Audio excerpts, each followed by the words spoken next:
Hi everyone, in today's quick video, I'll show you how to insert rows and columns in multiple sheets at the same time. It's very useful if you're working with templates or multi-tab reports. Let's jump in.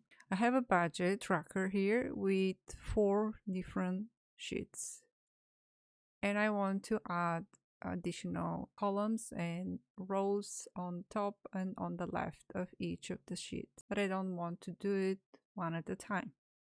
So first thing is to select the sheets that we want to implement the action on. You can hold Control on Windows or Command on Mac and select the respective sheets.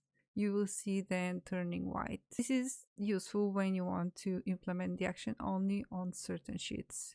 But there is an easy and fast way. If you want to implement on all of the sheets, just right click on the tab and select those sheets. Now all of the sheets are grouped, and the next thing is to select a number of columns you want to insert or the number of the rows. So you can select one or multiple.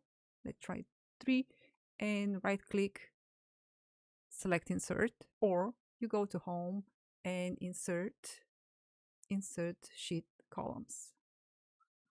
So now that we've inserted the columns, we can insert some rows. Let's select 5, for example, right click, insert, and we've inserted the columns. So it is important now that everything that you do during the sheets are selected or grouped together will implement on all of the sheets. So make sure after you're done with your action to unselect them. So right click and ungroup sheets.